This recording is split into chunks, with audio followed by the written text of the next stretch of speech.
اپنے من میں ڈوب کر پا جا سراغ زندگی. قرآن کیا کہتا ہے؟ وفی انفسکم افلا تبصرون. اور تیسری اہم ترین آیات کیا ہے؟ آیات قرآنیہ. ان تینوں میں گہرا ربط ہے. آیات آفاقی، آیات انفسی، آیات قرآنی. ان میں تدبر کے ذریعے، غور و فکر کے ذریعے انسان ایمان حاصل کرے. یہ ٹاپ کا ایمان ہے، یہ انٹلیکچوئلز کا ایمان ہے، یہ صدیقین کا ایمان ہے. نمبر دو، ایک ایمان ہے عوام کے لیے، اس کے دو راستے ہیں. نمبر ایک، صاحب یقین کی صحبت، جس کے اندر یہ ایمان پیدا ہو چکا ہو، آپ اس کے قریب رہیے. اگر بھٹی کے سامنے بیٹھیں گے حرارت پہنچے گی، اگر آپ برف کی سیل کے قریب ہوں گے ٹھنڈ پہنچے گی. صاحب امین، صاحب ایمان کی صحبت اختیار کریں گے، ایمان سرات کریں گے. یہ ہے عوام کے لیے صحبت. کونوا مع الصادقین، ان کی صحبت اختیار. تیسرا ذریعہ ہے جو ہمارے لیے خاص طور پر جو مسلمان پیدا ہوئے ہیں. اب ایک بچہ ہے 7 سال کا، آپ نے نماز پڑھنے کی عادت ڈال دی، پڑھ رہا، اگرچہ غیر شعوری عمر سے شروع کر دیا اس نے. روزہ رکھتا ہے، 9 برس کا ہو گیا، روزہ رکھنا شروع کیا. یہ اعمال جو ہیں ان سے بھی ایک یقین پیدا ہوتا ہے. جیسے یقین سے عمل پیدا ہوتا ہے، ایسے ہی عمل سے بھی یقین پیدا ہوتا ہے. جب مداومت کرتے رہیں گے اس پر تو اس سے بھی ایک یقین کی کیفیت انسان میں پیدا ہو جاتی ہے. سورہ حجرات میں جو بحث آئی ہے اس کے آخر میں یہی ہے کہ اے نبی، یہ بدو جو دعوے دار ہے ایمان کے، یہ آپ پر احسان دھر رہے ہیں. یمنون علیک ان اسلموا قل لا تمنوا علی اسلامکم بل اللہ یمن علیکم ان ہداکم للایمان ان کنتم صادقین. یہ آپ پر احسان دھر رہے ہیں کہ ایمان لے آیا. نبی ان سے کہیے مجھ پر اپنے ایمان کا کوئی احسان نہ دھرو، اپنے اسلام کا، بلکہ اللہ تم پر احسان دھرتا ہے کہ اس نے تمہیں ایمان کے راستے پر ڈال دیا ہے. جب اسلام پر آ گئے ہو تو عمل کرتے رہو گے. ان تطیعوا اللہ ورسولہ، اگر عمل کرتے رہو گے تو اس عمل کے ذریعے سے بھی تمہارے اندر ایمان پیدا ہو جائے گا. تو یہ 3 راستے ذہن میں رکھیے. جو عوام ہے، غور و فکر، سوچ بچار، اس کی صلاحیت نہیں یا مواقع نہیں، ان کے لیے یہ 2 راستے ہیں، یقین بذریعہ عمل اور یقین بذریعہ صحبت. یہاں سے اٹھا رہے ہیں لوگوں کو، بار بار یہی آ جاتے ہیں، یہاں پر لیکن ان کو دقت ہوتی ہے. یہاں پہ کوئی صاحب پہلے سے روک دیا کرے نا، جو بعد میں گڑبڑ ہوتی ہے. تو ایک ایمان ہے انٹلیکچوئلز کا، صدیقین کا، جن کو قرآن کہتا ہے اولو الالباب الذین یعقلون. ان فی خلق السماوات والارض واختلاف اللیل والنہار لآیات لأولی الالباب. ہوش مندوں کے لیے، عقل مندوں کے لیے، غور و فکر کرنے والوں کے لیے، اصحاب دانش و بینش کے لیے ہماری کائنات میں ہماری نشانیاں ہیں. غور کرو اور ہمیں پہچانو، خود اپنے اندر جھانکو اور ہمیں پہچانو. اور ہماری یہ آیات جو ہیں ہمارے کلام کی، اس کی آیات جو ہیں ان میں وہ ایمان رچا بسا ہوا ہے. ان پر غور کرو، غوطہ زنی کرو. قرآن میں ہو غوطہ زن ہے مرد مسلمان. یہ ہے ٹاپ کا ایمان، یہ ہے اصل وہ ایمان، یہ جو مطلوب ہے. اب باقی حضرات جو ہیں ان کے قریب رہیں گے، ایمان حاصل کر لیں گے، اور جو اعمال اللہ نے بتائے ہیں ان پر عمل کرتے رہیں گے، ایمان. اب دوسری بات کی طرف آئیے. نفاق سے کیسے بچا جائے، اس کے لیے بھی 3 عمل ہیں. پہلی چیز، اور 2 چیزیں تو وہ ہیں کہ جو سورہ منافقون ہی کے دوسرے رکوع میں بیان ہوئی. پریونشن کیسے ہوگی، بچو گے کیسے؟ دوام ذکر، اللہ کو یاد رکھو. یا ایھا الذین آمنوا لا تلہکم اموالکم ولا اولادکم عن ذکر اللہ ومن یفعل ذلک فاولئک هم الخاسرون. دل کو غفلت میں مت آنے دو. دل غافل ہوگا شیطان کا ڈیرا بن جائے گا.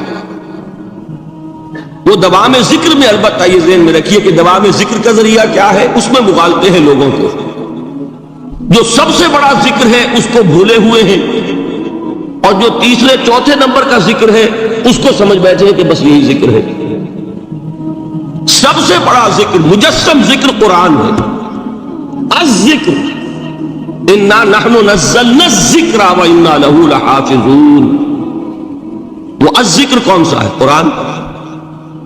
اسی کو فرمایا، میں نے وہ آیت سنائی تھی کہ لوگ تنزیہ کہتے تھے یا ایھا الذی نزل علیہ الذکر انک لمجنون. حضور سے مخاطب ہوا کہتے ہیں فلاں جس کے اوپر کے اس کے خیال کے مطابق ذکر نازل ہوا ہے ہم تو تمہیں پاگل سمجھتے ہیں. وہاں بھی لفظ کیا ہے؟ الذکر. تو معلوم کیا ہوا؟ انا انزلنا الیک الذکر لتبین للناس ما نزل الیہم. یہ الذکر ہے. تو اس سے بڑا ذکر کوئی نہیں. تلاوت قرآن، تدبر قرآن، غور و فکر قرآن کا، قرآن کو یاد کرنا. اس پر میرا کتاب چاہے مسلمانوں پر قرآن مجید کے حقوق، اب تو یہاں شاید کوئی کتاب موجود نہیں رہی ہے، اور اگر آپ کو ضرورت ہوتی ہے پاکستان سے منگا لیتے ہیں ہر شے، پڑھیے انشاءاللہ آ جائے گی چیز. نمبر 2 ذکر کیا ہے؟ اقیم الصلاۃ لذکری. نماز کو قائم کرو میری یاد کے لیے. یہ ذریعہ ذکر میں وہ تو ہے ہی مجسم ذکر، اور یہ ذریعہ ذکر میں سب سے اہم ہے. یہ عملی ذکر بھی ہو رہا ہے اور قولی بھی ہو رہا ہے. سورہ فاتحہ پڑھی آپ نے، قرآن شریف کی کچھ آیات پڑھی، پھر رکوع کیا. یہ رکوع جو ہے یہ آپ کا عملی ذکر ہے کہ آپ نے اپنے وجود سے اللہ کی عظمت کو تسلیم کیا. پھر آپ سجدے میں گرے، یہ آپ کا عملی ذکر ہے کہ اپنے وجود سے آپ نے اللہ کی عظمت کو اور تسلیم کیا.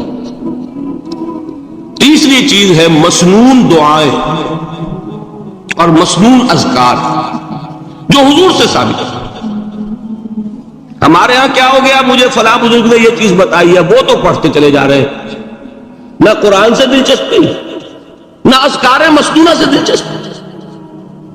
ادعیہ معصورہ آپ غور کریں گے کہ زندگی کے ہر عمل کے لیے حضور کی دعا موجود ہے.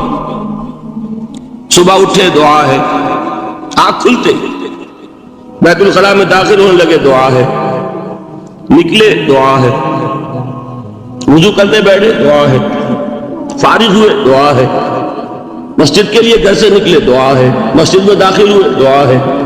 مسجد میں تو ہے ہی ذکر، نماز ہے، تلاوت ہے. باہر نکلے دعا ہے، گھر میں داخل ہونے لگے پھر دعا ہے. سواری پر سوار ہو رہے ہیں دعا ہے، اتر رہے ہیں دعا ہے، شیشہ دیکھ رہے ہیں دعا ہے، کپڑے پہن رہے ہیں دعا. زندگی کا کوئی عمل نہیں یہاں تک کہ جو تعلق زن و شو ہے، جس کو کہ خالص حیوانی بات سمجھا جائے گا، اس کے لیے بھی دعا. غفلت میں وہ کام بھی نہیں کرتے. سمجھ رہے ہیں آپ؟ اب آپ غور کیجئے، اس میں کوئی اضافی وقت نہیں لگا، کوئی اضافی پوسچر اختیار نہیں کیا آپ نے، یوں بیٹھو، اس طرح بیٹھو، یوں کرو. کوئی آپ کا وقت اضافی نہیں لگا. جو کام کر رہے ہیں اور آپ اللہ کو یاد کر رہے ہیں، اور وہ اللہ کی یاد اس کام کی مناسبت سے ہے. ان ادعیہ معصورہ سے 2 تعلق جڑ گئے انسان کے. دعا کس سے کر رہے ہیں؟ اللہ سے. جڑا کہ نہیں؟ اور یہ الفاظ کس کے ہیں؟ محمد رسول اللہ کے. تو آپ کے 2 تعلق جڑ گئے. آپ اپنی جی سے گھڑ کر دعا مانگیں گے تو پہلا تعلق ہو جائے گا، دوسرا نہیں ہوگا. بہتر سے بہتر دعا مانگ لیں آپ. لیکن حضور سے جو معصور اور مسنون الفاظ جب آپ زبان سے نکالتے ہیں تو آپ کا تعلق اللہ سے بھی ہوا بذریعہ دعا، اور وہ الفاظ چونکہ حضور کے ہیں صلی اللہ علیہ وسلم تو حضور کے ساتھ ہوا. یہ تیسرا درجہ ہے. چوتھے درجے میں مانتا ہوں کہ ایک ہوتی ہے خاص کسی شخص کے امراض کی تشخیص کرنے کے بعد تجویز. کوئی اگر طبیب ہے، ماہر طبیب روحانی، وہ آپ کو دیکھے گا تو اندازہ لگائے گا کہ آپ میں کیا کمی ہے، اس کے مطابق آپ کو ذکر بتائے گا. بھئی فلاں آیت کا مراقبہ کیا کرو. کسی میں بزدلی ہوتی ہے، کسی میں مال کی محبت زیادہ ہوتی ہے، کسی میں توکل کی کمی ہے، کسی میں شہرت کی خواہش ہے، نمایاں ہونے کا جذبہ ہے، کسی میں تکبر ہے. سب کا ایک سا برس تو نہیں ہوتا. تو یہ در حقیقت اندھے کی لاٹھی سے نہیں چلنے والی بات. یہ تو ماہر کی کا کام ہے کہ وہ تجویز کرے کہ تمہارے لیے خاص طور پر ذکر نہیں. در حقیقت ہمارے جو یہ سلسلے تھے سلوک کے، یہ بڑے ماہر ہوتے تھے، یہ لوگ بڑے ماہر اطباء تھے۔ یہ جو علم نفسیات ہے اس کے ہمارے صوفیاء سے بڑھ کر کبھی کوئی عالم گزرا ہی نہیں دنیا میں۔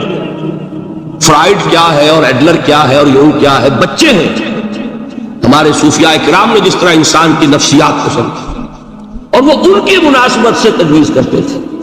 لیکن اس کو رکھا جائے گا چوتھے نمبر پر، جیسے مولانا احمد علی صاحب فرمایا کرتے تھے، بھائی اس آیت کا مراقبہ کیا کرو۔ مراقبہ کیا مانی؟ ابھی لوگوں کو ان الفاظ کو بھی ہم نے خام خواہ کچھ خاص ایک شکل دے دی۔ مراقبہ کیا؟ توجہ کرنا، دھیان کرنا، خاص اس آیت کے اوپر، اس کے معانی پر اپنے ذہن کو جمانا۔ وہ کیوں ہے؟ تاکہ آپ کے اندر جو کمی ہے اس کی تلافی اس سے ہو۔ لیکن یہ کہاں آئے گا؟ چوتھے نمبر، سمجھ گئے؟ کہ نفاق سے بچنے کا ذریعہ، پریونشن کیا ہے نفاق سے؟ دوام ذکر۔ نہ تمہیں تمہاری اولاد، نہ تمہارے اموال، نہ تمہاری تجارت، نہ کاروبار اللہ کے ذکر سے غافل نہ کر سکے۔ پنجابی میں کہتے ہیں کہ ہتھ کارول اور دل یار والا۔ کام کر رہے ہیں آپ، لیکن یہ کہ دل اللہ کے ساتھ لگا ہوا، زبان تر ہے اللہ کی یاد سے۔ جو قرآن یاد ہے، گاڑی میں آپ بیٹھے جا رہے ہیں، 2 گھنٹے آپ کو کار میں لگانے ہیں، قرآن شریف پڑھتے جائیے، اس سے بڑا ذکر کوئی۔ یہ ہے پریونشن۔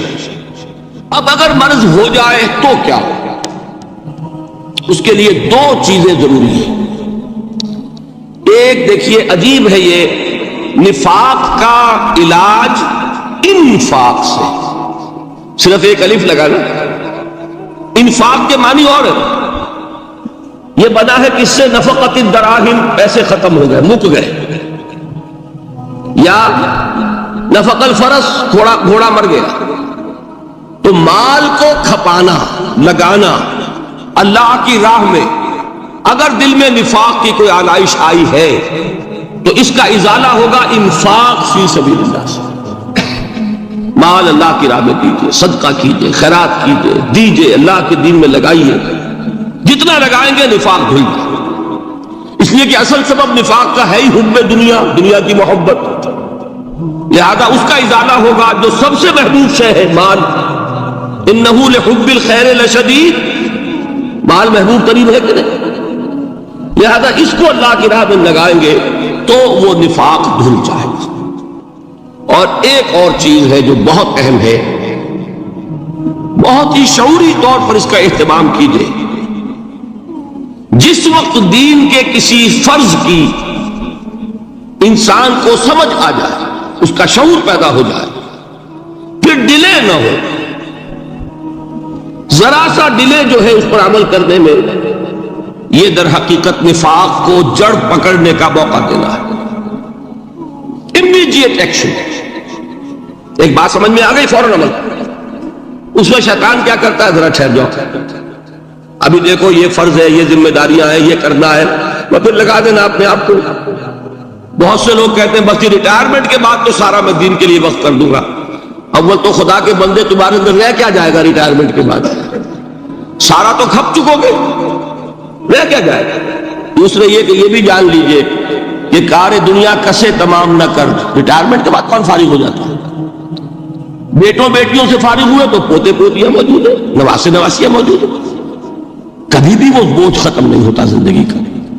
وہ تو یہ کہ آج بات سمجھ میں آئی ہے تو آج عمل ہونا چاہیے۔ قرآن مجید میں سورہ انعام میں بڑی شدید وعید آئی ہے، الفاظ ہیں یہ، وَنُقَلِّبُ أَفْئِدَتَهُمْ وَأَبْصَارَهُمْ كَمَا لَمْ يُؤْمِنُوا بِهِ أَوَّلَ مَرَّةٍ۔ انسان پر ایک حقیقت کا انکشاف ہوا کہ یہ بات حق ہے، فوراً تسلیم کر، کسی مصلحت کی وجہ سے، کسی بزدلی کی وجہ سے، کسی لالچ کی وجہ سے، کسی اپنی سیادت یا قیادت کی وجہ سے کیسے مان لوں؟ لوگ کہیں گے کہ یہ نیچے ہو گیا، وہ اونچا ہو گیا، جس کی بات مانی، کسی وجہ سے رک گئے، تو اللہ تعالیٰ اندر سے وہ جو استعداد ہے حق کو پہچاننے کی وہ سلب کر دیتا۔ وَنُقَلِّبُ أَفْئِدَتَهُمْ وَأَبْصَارَهُمْ، ہم الٹ دیں گے ان کے دلوں کو بھی اور ان کی آنکھوں کو بھی۔ کیوں؟ كَمَا لَمْ يُؤْمِنُوا بِهِ أَوَّلَ مَرَّةٍ، اس لیے کہ وہ پہلی مرتبہ جب انکشاف حق ہوا ہے وہ ایمان نہیں لایا۔ اس کا میں ایک واقعہ آپ کو سنانا چاہتا ہوں کہ کس طرح صحابہ کرام پر بھی وقتی طور پر یہ واقعہ اگر صحابہ کرام کا نہ ہوتا تو یہ حقائق سمجھ میں نہ آتے۔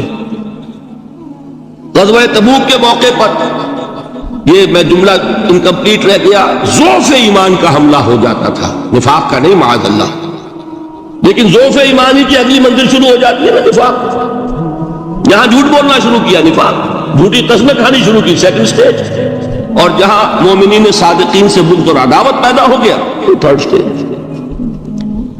تو وہ ضعف ایمان کا کیسے ہوتا ہے یہ حضرت کعب ابن مالک نے بڑی تفصیل سے بیان کیا ہے۔ غزوہ تبوک کے موقع پر جہاں منافقین نے آ کر جھوٹے بہانے بنائے، جھوٹی قسمیں کھائیں اور حضور سے ایگزمپشن لے لی، چھٹی لے لی، رخصت لے لی، وہاں 3 ایسے صحابہ بھی تھے جو مومن صادق تھے، لیکن وقتی طور پر شیطان نے انہیں ورغلایا۔ کیسے ورغلایا وہ سمجھ لیجیے۔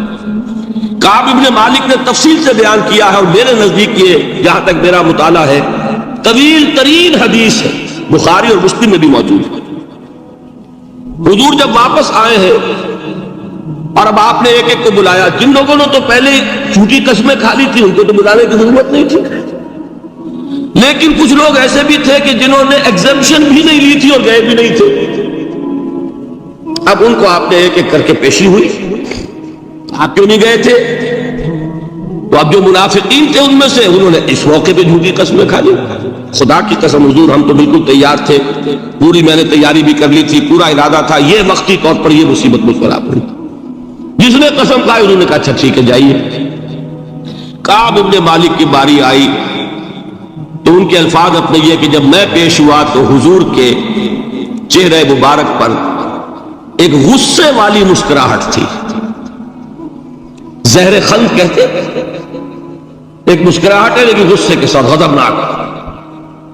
آپ فرمائیے آپ کیوں نہیں گئے؟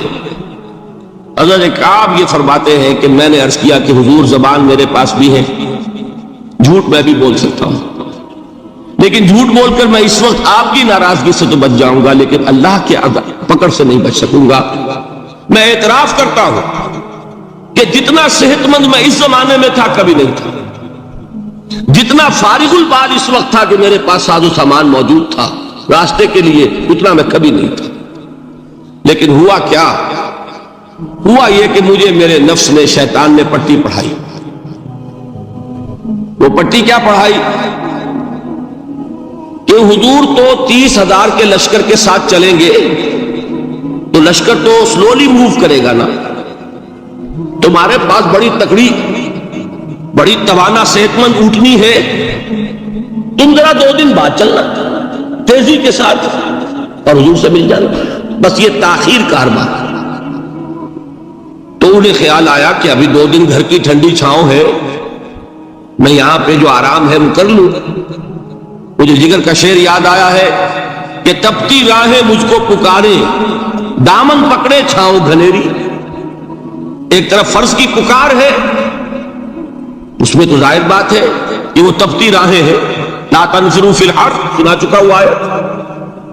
یہاں گھر میں، نخلستان میں، کھجوروں کی چھاؤں میں، اہل و عیال میں یہ ٹھنڈی چھاؤں جو ہے یہ پکڑ رہی ہے، بھائی 2 دن ٹھہر کے چلے جاتے، ٹھیک ہے، کوئی نیت میں خرابی نہیں ہے۔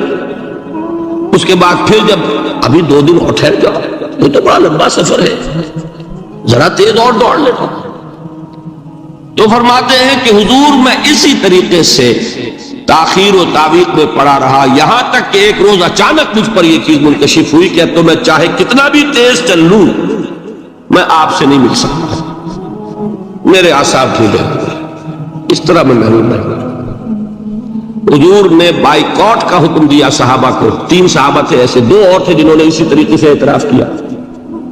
حضور نے حکم دے دیا کوئی ان سے گفتگو نہ کرے، سوشل بائیکاٹ، بڑی سخت سزا تھی جو دی گئی ہے، اس کی بڑی تفاصیل ہے، اللہ تعالیٰ شوق دے تو وہ حدیث پوری پڑھی ہے، میں نے تو 2 جمعوں میں ایک مرتبہ صرف اس ایک حدیث کو بیان کیا تھا، شاید کئی کیسٹس ہوں میرے ہاں، ہمارے نمبر کوئی مجھے یاد نہیں ہے، لیکن یہ بڑی عجیب حدیث ہے۔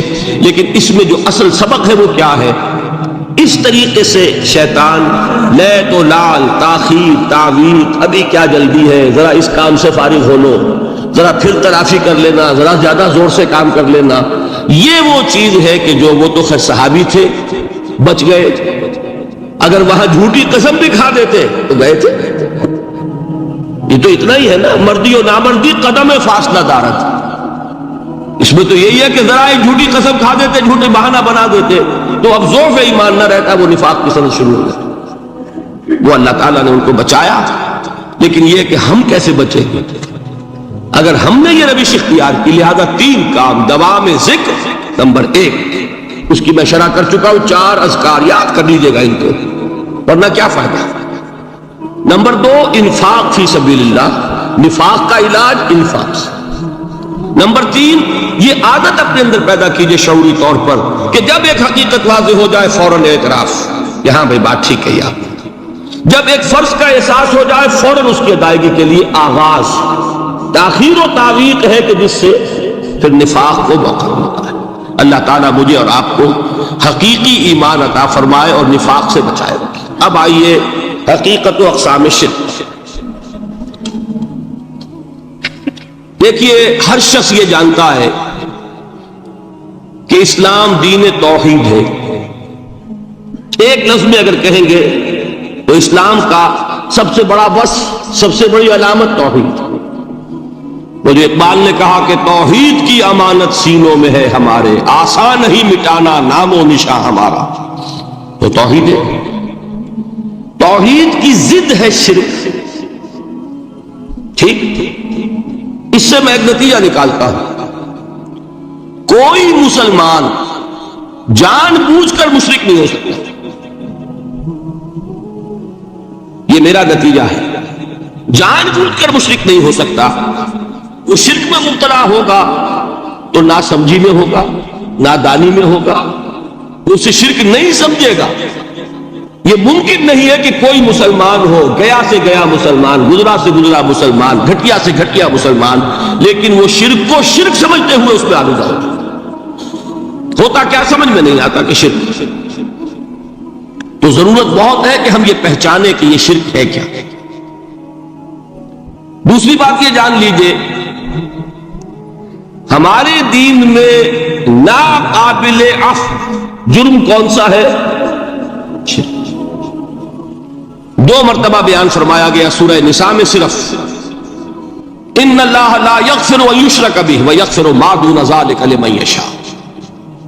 اللہ تعالیٰ اسے تو ہرگز نہیں بخشے گا کہ اس کے ساتھ شرک کیا جائے، ہاں اس سے کم تر جس کو چاہے گا معاف فرما دے۔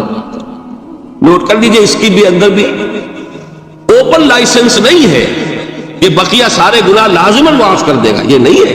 اس سے تو آپ میں جرت پیدا ہو جائے گی، باقی سب کیے جاؤ، یہ نہیں، جس کو چاہے گا بخش دے گا، لیکن امید ضرور دلا دی کہ شرک سے کم تر کوئی گناہ ہو تو اس کے بخشش کی بغیر توبہ کے اللہ تعالیٰ نے امید دلائی۔ توبہ سے تو شرک بھی معاف ہو جائے، اس سے مراد کیا ہے؟ بغیر توبہ کے۔ اللہ تعالیٰ نے فرمایا کہ اور گناہوں کے بارے میں تو امید کی جا سکتی ہے، لیکن شرک کے بارے میں ہرگز نہیں۔ اہمیت واضح ہو گئی مزید۔ نمبر 3، اس شرک کی ہماگیریت کا عالم یہ ہے کہ سورہ یوسف کی آیہ مبارکہ ہے، وَمَا يُؤْمِنُ أَكْثَرُهُمْ بِاللَّهِ إِلَّا وَهُمْ مُشْرِكُونَ۔ انسانوں کی اکثریت کا حال یہ ہے کہ وہ اللہ پر ایمان نہیں رکھتے مگر کسی نہ کسی قسم کے شرک کے ساتھ۔ یہ یونیورسلٹی ہے اس کی کہ اللہ کو بھی مان رہے ہیں لیکن کسی نوع کا شرک جو ہے وہ بھی لگا رکھا۔ وَمَا يُؤْمِنُ أَكْثَرُهُمْ بِاللَّهِ، انسانوں کی اکثریت کا حال یہ ہے کہ وہ ایمان نہیں رکھتے اللہ پر، الا وہم مشرکون، مگر یہ کہ کوئی نہ کوئی شرک بھی کرتے ہیں۔ چوتھی بات یہ سمجھیے کہ شرک ہر دور میں بھیس بدل کر آتا ہے۔ یہ ضروری نہیں ہے کہ شرک کی جو قسمیں آج سے 200 برس پہلے تھی صرف وہی آج بھی رہے۔ ہو سکتا ہے کہ بالکل نئی شکلیں اس شرک نے اختیار کی۔ اس سے کیا نتیجہ نکلا کہ اگر اجتہادی بصیرت نہیں ہوگی تو ہو سکتا ہے کہ ایک شخص جو ہمارے سابق علماء نے لکھ دیا یہ چیز شرک، یہ چیز شرک، یہ چیز شرک، یہ چیز شرک، آج سے 500 برس پہلے کا انسان، بڑے سے بڑا عالم دین، اپنے